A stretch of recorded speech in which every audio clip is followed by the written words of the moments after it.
Alright mga kapatid, eto na nga meron na naman po tayong panonoorin.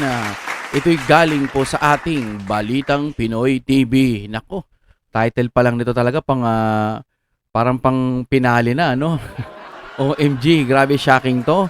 Kakapasok lang, breaking news Torre, nagsasalita na o nagsalita na. Gulat sila dito. Anong meron ang sasabihin ni Torre dito, mamen? Kasi kapag ito nagsalita, hindi nila inaasahang mangyayari yung ganito. Di ba 4-star yan, General? Nako. Magiging magandang laban ito ngayon, mga kapatid. Kaya kung ready na kayo, simulan muna natin ito. Isang paalala mula sa... saan yun? Ano yung paalala natin? Direct, ba't yung paalala natin parang nawala? Kung gusto nyo naman ng mura na at mabilis na internet, nandito na ang Fiber ni Juan. Maaasahan, kaya tawag na. Baka meron na sa inyong lugar ang Fiber ni Juan. Okay, i-play na ho natin. Anong meron dito, no? Parang nakakatuwa ito kung biglang kakanta. Sige nga. Si Torre. Ito kasi may napapansin ako dito, parang nagtatampo talaga si Torre sa Administrasyong Marcos. Imagine niyo ginawa niya ang lahat para lang mahuli itong si Kibuloy. Di ba? Ginawa niya ang lahat para utusan siya na maidakip itong si Tatay Digong. Sa madaling salita, nagpakaaso siya. Ibig sabihin na, ano ba mas magandang term na sinunod niya pala lahat, no? Para lamang po sa gusto nila. Tapos mukhang may mangyayari atang baligtaran. Tama ba? Tingnan natin kung hanggang saan ang loyalty nitong general na to. Sabi nga ng iba, kidnap papunta ang ICC. Ngayon, nilaglag lang siya bilang PNP chief. Kawawa ka naman, Torre. Ito. Tinutokso kayo, General Torre, ni former Senator. Uy, in-interview. Narito ang Balitang Pinoy TV. Para sa inyong kaalaman, marami pong nagagalit kay Torre, yung mga maka-DDS o yung mga sumusuporta lang sa tama. Okay. At heto na nga, pag-usapan natin itong mga nangyayari kahapon ng hapon.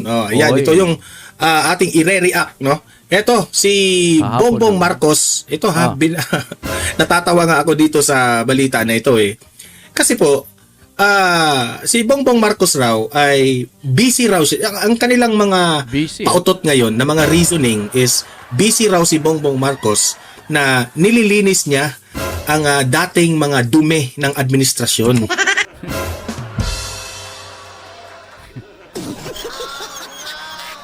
Nililinis yung dumi. Anak ng teteng. Sino ho bang nagsabi niyan, Pangulo?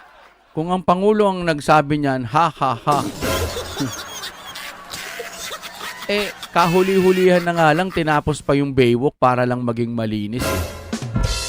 Yung dumi nilinis Literal pa lang yun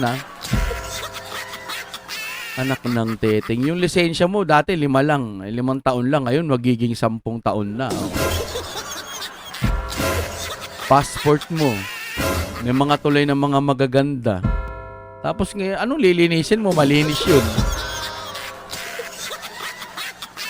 Anak ng teteng naman talaga. Ewan ko lang kung sino man nagsabi niyan, pabobo ng pabobo. Ano ba naman yan? Hindi tayo pinabayaan ng COVID. Anong nililinis doon? Linisin yung ngayon, hindi yung dati. Kasi dati malinis na nung kay Pangulong Duterte. Ngayon yung linisin mo. Kasi may flood control na ibinibintang lahat sa administrasyon mo. Sa year mismo mo, hindi sa year ng mga Duterte. Akaangaan naman ng mga nagsasalita ng ganyan. Kayo naman, ay nako, Pilipinas kong mahal. Tuloy natin to Diba? Siyempre, nag-react itong mga tao ngayon na yan ang mga rason ng mga bangag. Yan ang rason ng mga bangag. Diba? Wala lagi nga niya nakakausap yung multo Imbis na kausapin niya yung taong bayan, pakinggan yung mga taong bayan na kung sino dapat yung tinuturo, yun dapat ang imbestigahan. Wala, nakikipag-usap sa multo. Ay, nako, presidente ninyo, pagod na. Anong tawag doon? Pinagbibintangan mo pa yung dating administrasyon sa mga kapalpakan nyo ngayon. Oh, Kaya nga, sama-sama sila eh.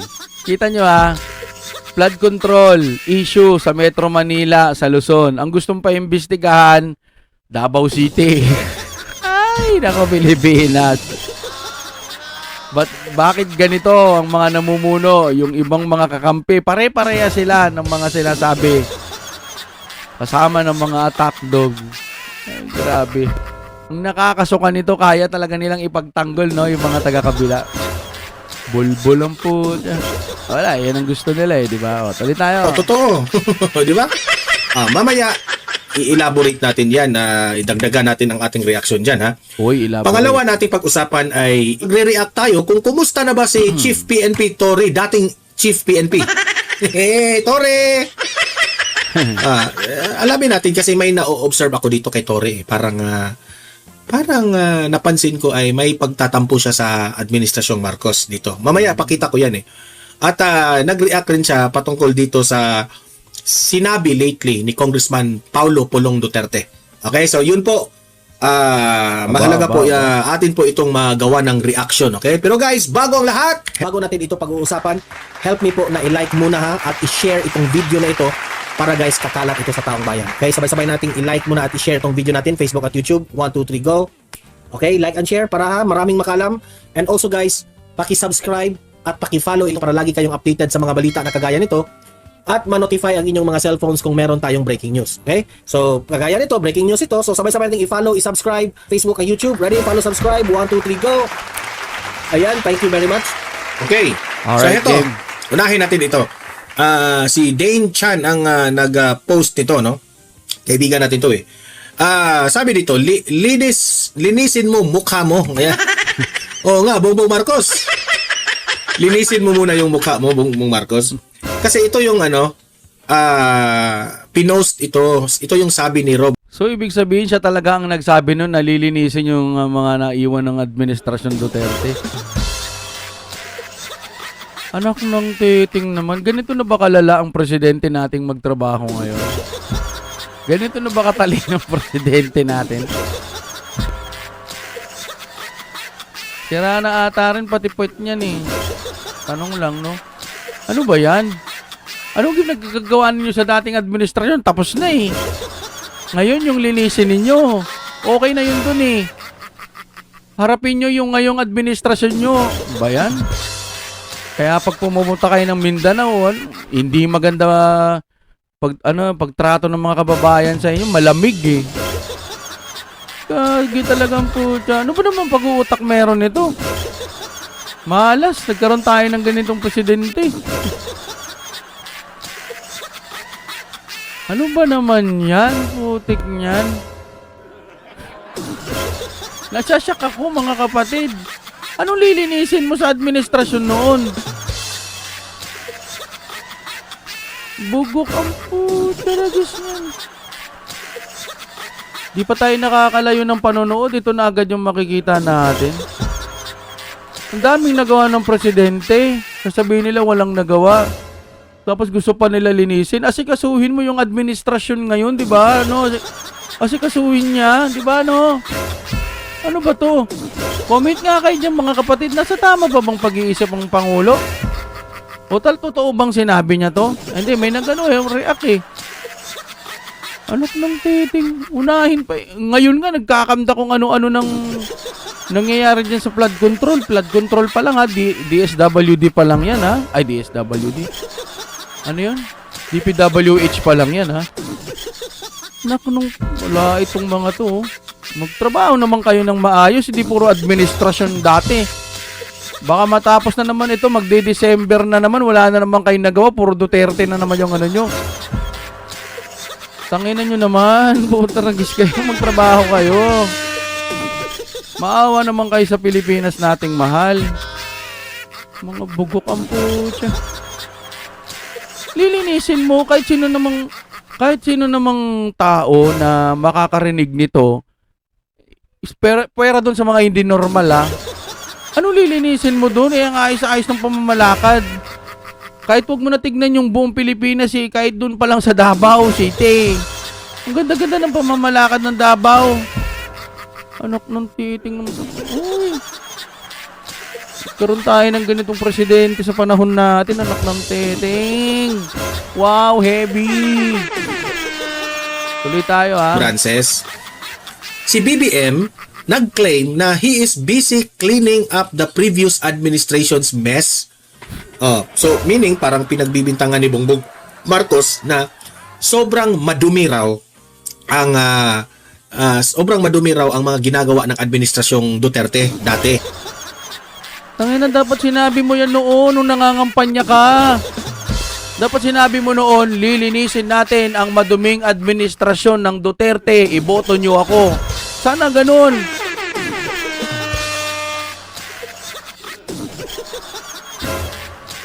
Ano tong presidente nyo? Pagod na. Pahingayin nyo naman kahit konti. Nagtatrabaho eh. Ang ina niyan, anong klaseng... Wala, malas. Wala, mga kapatid, magtrabaho na lang kayo ng maigi, magsikap na lang tayo sa buhay, kung ano yung sweldo, wala, ganun na lang. Enjoy na lang ho natin, tapusin na lang ho natin yung mga termino, at sana sa mga susunod, wag ho tayong madaya. Sana lang maging maayos ang COMELEC pagdating ng halalan. Putya, durog tayo dito kung ito pa rin mamumuno 20 years. O kaya magkaroon ng charter change, tapos ito mamumuno, itong dalawan to. Anak ng teteng, wow, Ebi. Wawa, Pilipinas, puro Duterte na lang. Gising sa umaga, titimpla kape, Duterte, bablog Duterte, kasalanan ng Duterte, puro Duterte. Putang ina niyan. Kagi. Kaya ako may nakikita ako, ihiwalay na raw yung Visayas, Mindanao, ihiwalay na yung Luzon. Iniisip ata nila na baka kapag hiniwala yung Luzon, magugutom yung Visayas at Mindanao. Mag-search kayo kung saan nakukuha yung mga resources o ano bang tawag dito, mga kung ano-anong resources na pwedeng mapakinabangan ng Luzon. Siguro may nakukuha din tayo sa Luzon, pero mas maraming nakukuha ang Luzon sa Visayas at Mindanao. Ihiwalay na lang kaya natin, no? Total, yung mga nagrarally dun, kanya-kanya din eh. May mga nanggugulo, may matitino, may nanggugulo. Alam mo kung meron tulay lang na talagang nakabit-kabit Luzon, Visayas, Mindanao, putya, yari yung magiging rally, puti, solid rally yan. Eh wala eh. Luzon lang nandun dun eh. Yung mga taga Luzon na sa tingin nyo, nabobobohan na kayo sa nangyayari sa presidente, lipat na kayo ng Visayas o kayo Mindanao. Nakakahiya to, putik niyan. Ngayon ka maglinis sa administrasyon mo, maraming pwedeng linisin. Anak na, binibigyan kayo ng budget taon-taon, tapos gusto nyo yung administrasyon dating pakialaman nyo, mag-move on na kayo. Hindi naman pamumuno yan. Mga kapatid, palike naman ako isang beses lang, pa isang konsinte lang, no? Tapos mag-comment kayo dyan, Duterte pa rin, no? Wala na tong mga to. Nababaliw na sila. Base lang to sa opinion ko, ha. Hindi literal na nababaliw. Ibig kong sabihin, wala na silang ibang iniisip, kundi yung 2028 na napakalakas ng Duterte. Kahit sabihin nyo pa sa mga madadayang survey ninyo na kayo ang nangunguna,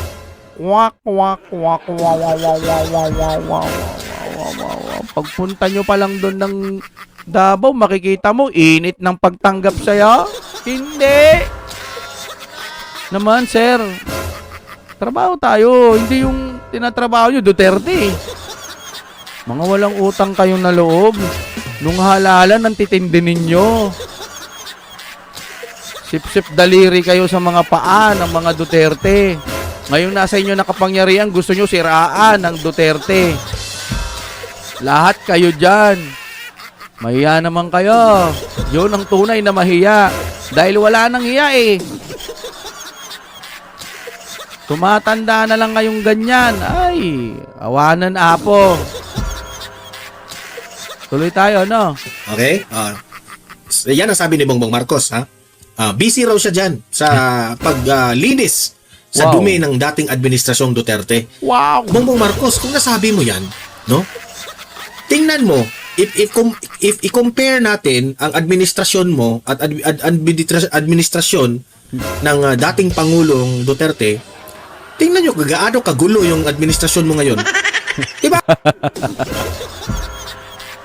Buti na lang nung panahon ng COVID, si FPRRD ang Pangulo, ang ating Tatay Digong ang Pangulo. Pero kung ito, halimbawa, COVID, tapos ito Presidente, king ina, tapos tayong lahat, ibig kong sabihin, durug. Wala na'y pondo, awanan. Marami pa siguro mapapahamak. Ito'y base lamang sa aking opinion. Wala. Wasak-wasak yung plano ng administrasyon mo, yun ang una. Pangalawa, mapapansin mo yan na hindi ka magaling na leader.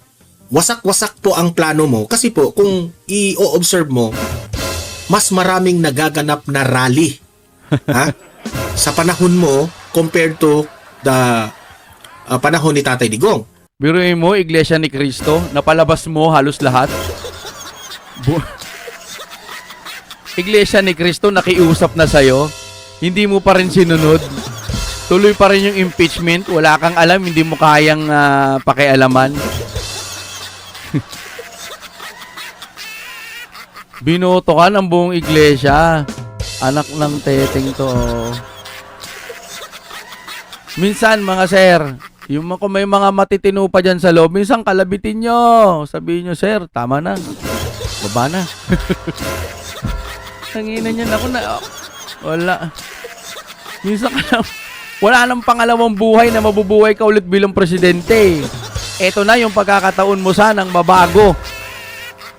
Wala na ba tayong pag-iisip? Wala na ba? Ay, tapos kung magbaligtad pa kayo, Duterte masama.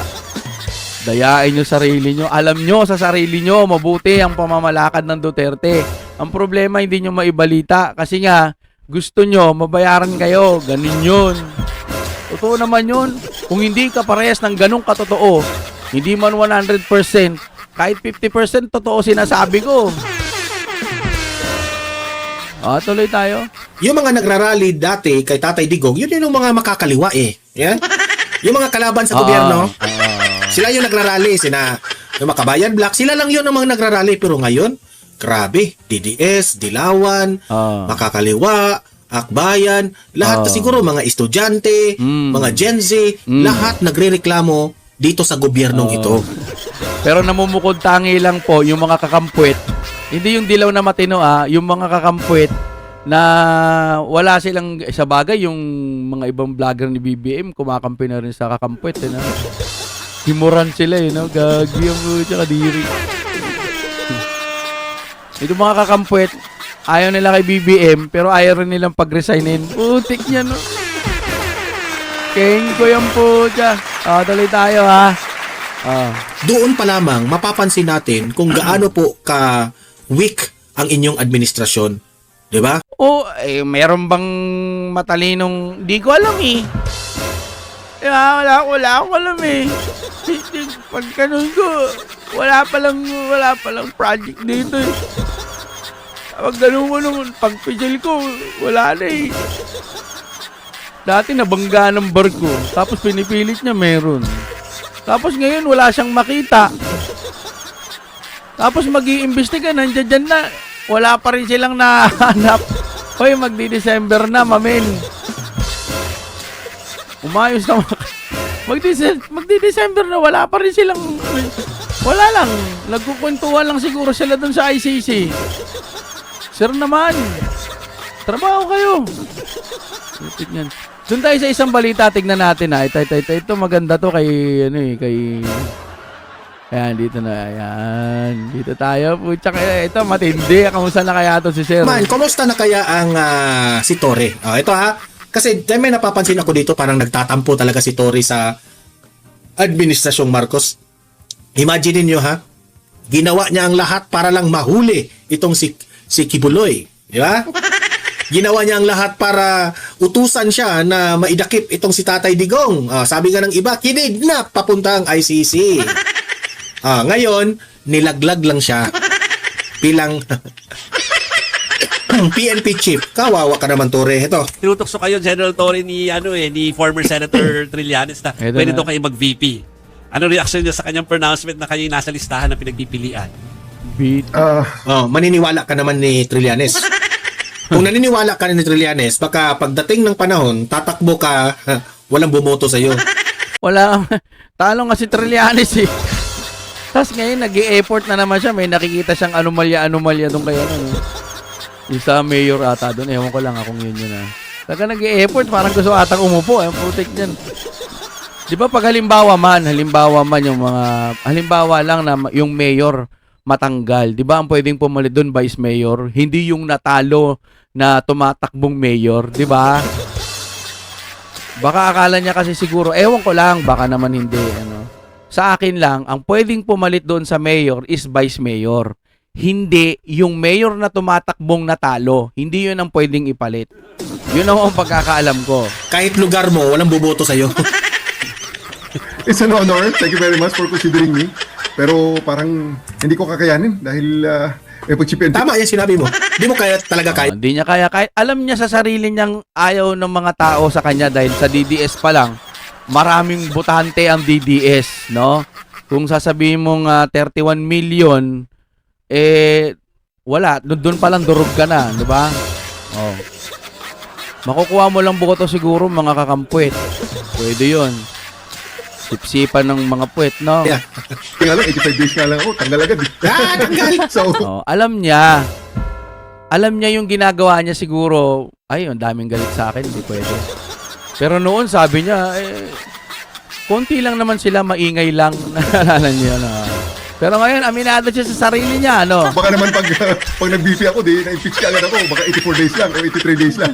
Kasi binabida Ma-impeach. Ibig sabihin, impeachable pala siya. ka Very kasi. sorry if I'm really... Binabida ka kasi, kaya natanggal ka kagad.